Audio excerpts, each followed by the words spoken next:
রাজধানীর মালিবাগ, ফকিরাপুল, কারওয়ান বাজার, রামপুরা, হাতিরপুল বাজার ঘুরে দেখা যায় গত সপ্তাহের তুলনায় প্রায় প্রতিটি সবজির দাম 20 থেকে 30 টাকা পর্যন্ত কেজিতে বেড়েছে। মাছের দর বাড়ছে, সবজির দরও বাড়ছে। টমেটো আগে ছিল অনেকটা কম, এখন অনেকটা বেশি। সবজির বাজার আজকে একরকম, কালকে একরকম। আজকে 10 টাকা কিনছেন, কালকে 30 টাকা কিনতে। মূলত এটা তো বড় লোকের বাজার, বড় লোকের জন্য ওদের বেশি হলেও সমস্যা নেই, কিন্তু মধ্যবিত্ত লোকের জন্য সমস্যা বেশি।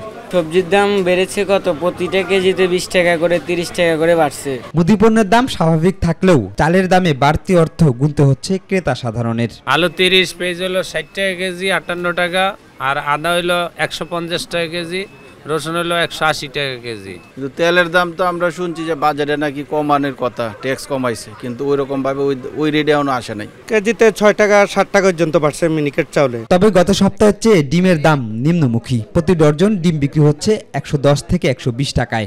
আগে ছিল 130 টাকা, 40 টাকা ডজন, 120 টাকা ডজন নেমে আসছে, বাজার কমই আছে। রাজধানীর বাজারগুলোতে এখন রুই, কাতলা, পাবদা, চিংড়ি, ট্যাংরা, শিং সহ সব ধরনের মাছ পাওয়া যাচ্ছে পর্যাপ্ত পরিমাণে। তবে সরবরাহ কম থাকায় মাছের দাম বেড়েছে বলে দাবি বিক্রেতাদের। কই মাছ আগে আসলে আপনার মনে করেন যে 280 টাকা, 220 টাকা, এখন 300 টাকা। আর পাঙ্কাশ মাছ আপনার 150 টাকা ছিল, এখন 260 টাকা। এদিকে গরু ও খাসির মাংসের দাম রয়েছে আগের মতোই। খাসির মাংস 1100 টাকা কেজি বিক্রি করতেছি, বেচা কিনা কুরবানির পর তো এখন একটু খারাপ। আগের তো চাহিদা একটু কম, যে কুরবানি গেছে না, আস্তে আস্তে হয়তো একটু বাড়বে। শিমুল খান, মাই টিভি, ঢাকা।